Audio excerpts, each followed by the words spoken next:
Hello friends, मैं विकास उपाध्याय स्वागत करता हूं आपका यूट्यूब चैनल गुरुकुल भिंड में। और ये है विविध की क्लास, जिसमें हम इसरो के बारे में आपको संपूर्ण जानकारी उपलब्ध कराएंगे। पिछली विविध की क्लास में मैंने आपको पीएसएलवी और जीएसएलवी के बारे में बताया था, जो लॉन्च व्हीकल हैं। यदि आपने नहीं देखी है तो आप जरूर देख लीजिए और चैनल को सब्सक्राइब कर लीजिए। जैसा कि आप लोग जानते ही होंगे दोस्त, आजकल विविध से क्वेश्चन बहुत ज़्यादा आ रहे हैं। किसी का भी पेपर उठा के देख लीजिए, एमपी पीएससी, यूपीएससी, एसएससी या अन्य कोई पुलिस फॉरेस्ट की क्वेश्चन में विविध के क्वेश्चन बहुत ज़्यादा आते हैं। ठीक है, तो उसी चीज़ को ध्यान में रखते हुए हमने एक विविध की प्लेलिस्ट अलग से बनाई है, जिसमें हम विविध के सारे टॉपिक अपलोड करते जाएंगे। तो आप इनको ज़रूर देखिए, और मुझे लगता है कि आप एक वीडियो देखने के बाद उस टॉपिक को आपको दोबारा पढ़ने की ज़रूरत नहीं पड़ेगी। तो चलिए शुरू करते हैं। ठीक है, इसरो क्या है देखिए। इसरो जो है, इसका पूरा नाम इंडियन स्पेस रिसर्च ऑर्गेनाइजेशन है। इंडियन स्पेस रिसर्च ऑर्गेनाइजेशन है इसका पूरा नाम।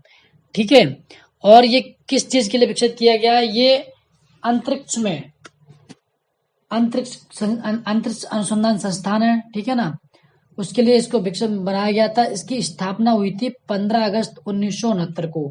15 अगस्त 1969 को हुई थी। तब इसका नाम अलग था, अंतरिक्ष अनुसंधान के लिए भारतीय राष्ट्रीय समिति इसका नाम था तब। ठीक है,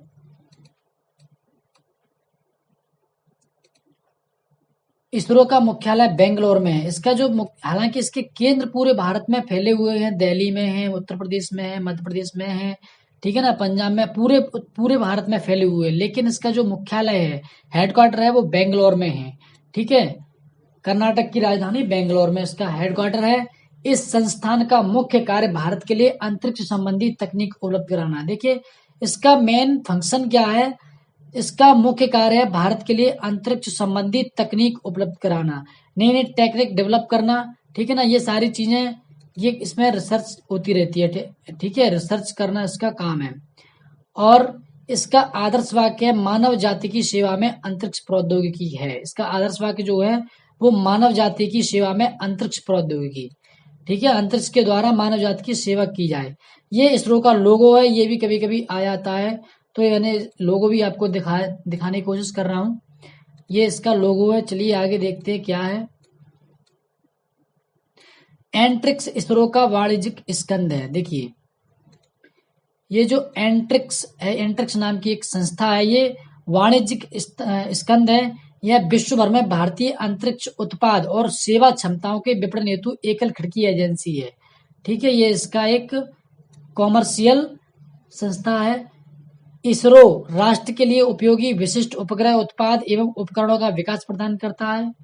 ठीक है, जैसा कि मैंने आपको कल भी बताया था, पीएसएलवी, जीएसएलवी, एसएलवी, ठीक है ना, ये सारी चीजों का विकास इसरो ने ही किया है, जिससे उपग्रह पृथ्वी की कक्षा में छोड़े जाते हैं, जिससे हमें बहुत सारी जानकारियां मिलती हैं। ठीक है ना, हमें टीवी चलाने में आसानी होती है, मोबाइल चलाने में आसानी होती है, मौसम विज्ञान की मौसम का पूर्वानुमान लगाने में आसानी होती है।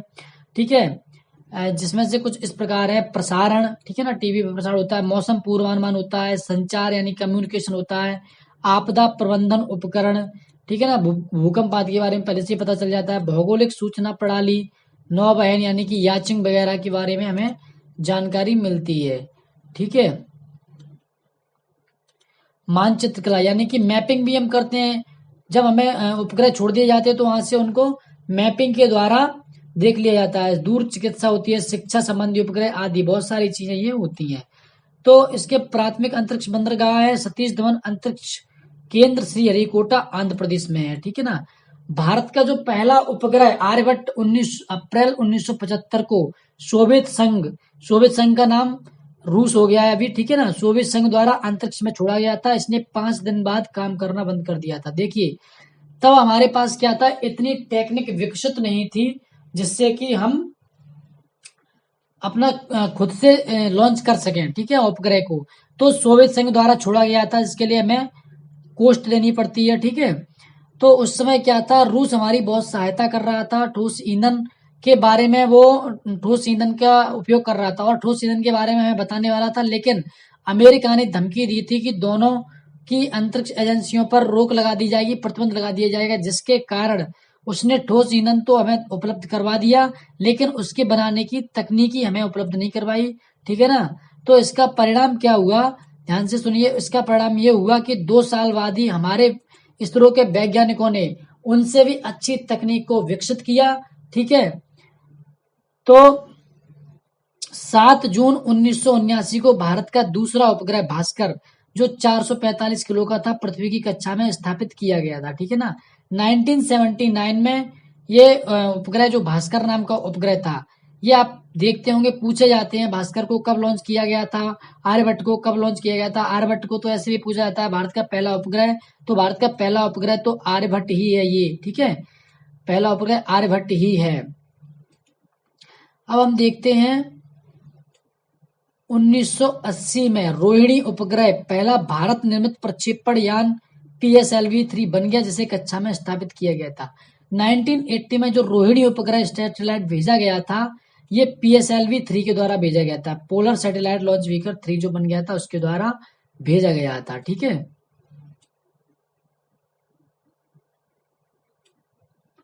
इसरो ने 22 अक्टूबर 2008 को चंद्रयान फर्स्ट भेजा, जिसने चंद्रमा की परिक्रमा की थी।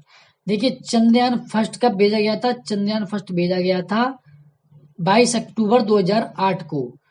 ठीक है, ये पूछा जाता है। इसके बाद 24 सितंबर 2014 को मंगल ग्रह की परिक्रमा करने वाला यान भेजा। यह सबसे बड़ी उपलब्धि थी क्योंकि भारत अपने पहले ही प्रयास में सफल होने वाला पहला राष्ट्र बना था। देखिए ये महत्वपूर्ण चीज है, जो मंगलयान भेजा था मंगल ग्रह पर 24 सितंबर 2014 को, ये भारत ने अपनी पहले प्रयास में इसको सफलतापूर्वक लॉन्च कर दिया था, वहां पर भेज दिया था। ऐसा करने वाला ये भारत पूरी दुनिया का पहला देश बन गया था, क्योंकि पहली बार में किसी भी देश ने नहीं भेज पाया था। ठीक है,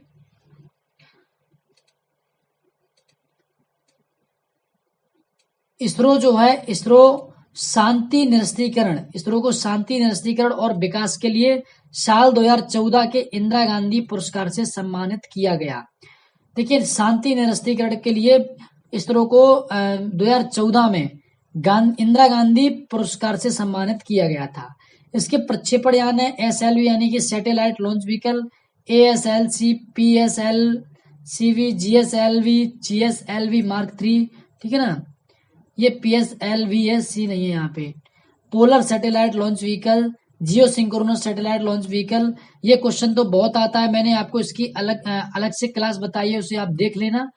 ठीक है, भारत में अंतरिक्ष कार्यक्रम की नींव विक्रम साराभाई ने रखी थी। देखिए भारत में जो अंतरिक्ष कार्यक्रम की नींव रखी थी वो विक्रम साराभाई ने रखी थी। 1962 में एक संस्थान बनाया गया था, उसमें इनको उसका अध्यक्ष बनाया गया था। ठीक है, तो ये इसरो के बारे में जानकारी थी। यदि आपको जानकारी पसंद आई हो, शॉर्ट नोट्स के द्वारा मैंने आपको बताया है, यदि पसंद आई हो तो चैनल को सब्सक्राइब जरूर कर लीजिए और फ्रेंड्स में शेयर कर दीजिए।